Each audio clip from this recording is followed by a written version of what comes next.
(29일) 코로나19 신규 확진자가 1,046명으로 사흘 만에 다시 1,000명대로 증가했습니다.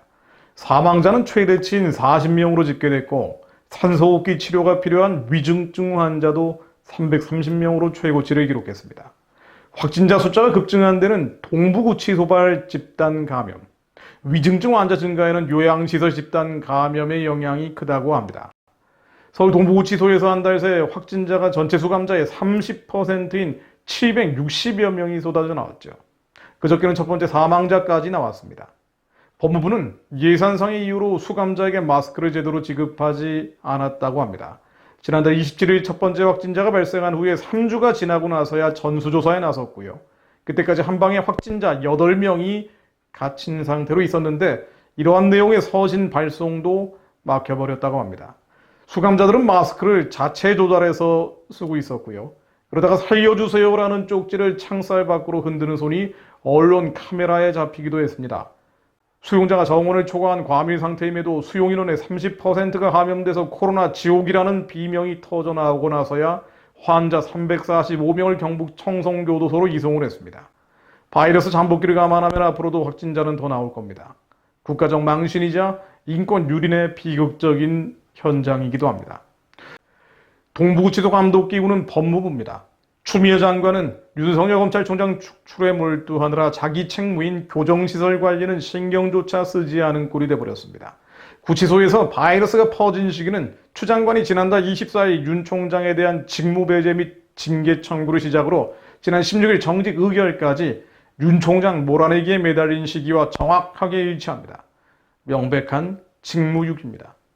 노인 요양시설 상황은 더욱 비참합니다. 요양시설 내 집단 감염이 발생하면 코호트, 즉 동일 집단 격리를 하되 중증 환자는 전담병원으로 이송해서 치료해야 합니다. 하지만 환자 급증에 따른 병상 부족으로 이송을 기다리다가 가족 얼굴도 한번 못 보고 사망한 환자가 이달 들어서만 40명이 넘습니다.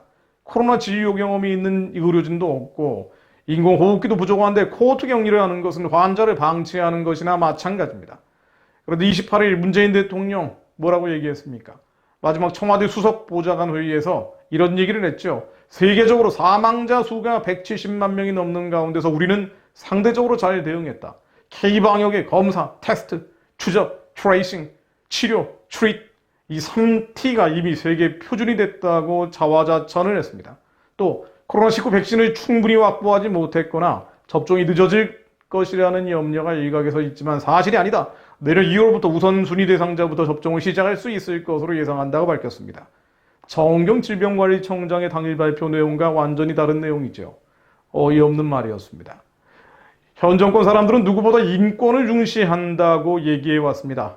그러나 완벽한 통제로 말이 거의 새어나올 수 없는 구치소 수용자들의 살려주세요라는 하소연에 대해서는 들은 척도 안 했습니다. 교정시설 수용자들에게 마스크를 나눠주는 것에는 인색해하지만 북한에 대해서는 우리도 아직 확보하지 못한 백신을 보내겠다고 말을 합니다. 정작 북한 주민에게 정보와 자유를 전하는 대북전단은 쏟아지는 국제사회 비난에도 불구하고 금지시켜버리고 말입니다. 낙태죄 폐지를 밀어붙여서 태아의 생명은 사지로 몰아갑니다. 이들이 말하는 인권은 7천만 전체 민족의 인권이 아니라 그들의 이념과 노선을 따르는 이들만 위하는 인권인지도 모릅니다. 남한에서는 특정 지지층, 즉 특정 집단, 특정 계층, 특정 지역만을 위하는 모습으로 나타나고 있죠. 결과적으로 대한민국의 역사적 정통성, 이념적 정체성이 부정되고 자유, 민주주의, 법치의 보편적 가치와 그 뒤에 기독교 정신과 충돌하면서 그 특정 집단, 특정 계층, 특정 지역마저 모두 피해를 보는 방향으로 가고 있습니다. 직접적인 원인은 정권에 있습니다. 그러나 우리가 더 근본적으로 생각해 볼 것은 가장 근원적인 원인은 교회마저 교회되지 못한 까닭이라는 것입니다. 빛이 되어야 할, 소금이 되어야 할 교회가 빛이 되지 못하고 소금이 되지 못하고 더러운 세상과 섞여서 함께 더러워진다면 세상은 회복 불가능이겠죠. 나라 사랑하는 분들이 많이 계시지만 하나님의 거룩함에 동참해야 합니다. 하나님의 거룩함에 동참할 때 진정한 나라 사랑, 진정한 민족 사랑이 가능해집니다. 이 땅에 대한 부질없는 노력이 아니라 새 하늘, 새 땅을 향한 정금 같은 소망이 새로워지죠. 이것이 바로 소망입니다. 교회마저 경건하지 못하고 육신의 정욕, 안목의 정욕, 이생의 자랑을 쫓아가면 이런 가짜 인권이 판을 쳐도 교회마저 미혹돼 버립니다. 지금 한국의 현실이 그렇습니다. 그러므로 거룩함으로 한국교회가 돌아올 때 분별할 수 있게 되고 가짜 인권과 진짜 인권을 나눌 수 있게 돼서 하나님의 선하고 기쁘고 온전하신 뜻을 이룰 수 있게 될 것입니다. 디모데전서 3장 16절로 크도다 경건의 비밀이요 그렇지 않다 하는 이 없도다. 그리고 육신으로 나타난 바 되시고 영으로 의롭다 하심을 입으시고 천사들에게 보이시고 만국에게 전파되시고 세상에서 믿음 받으시고 영광 가운데서 올리우셨느니라. 하나님, 주의 권능의 날이 오고 있음을 저희들이 느끼고 있습니다. 주의 백성이 거룩한 옷을 입게 하옵소서. 모든 음란과 죄악을 버리게 하시고 깨끗한 그릇이 되어서 즐거이 헌신하게 하옵소서. 저희가 먼저 그런 거룩한 자들이 되게 하옵소서.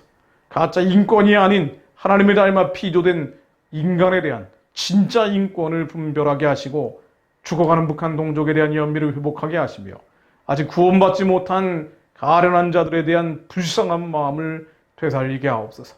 그때 새벽 이슬 같은 그 사랑과 연민의 마음이 저희들 안에 회복될 때 새벽 이슬 같은 주의 청년들이 주님께 나오게 될 것을 믿습니다. 예수 그리스도 이름으로 기도했습니다. 아멘.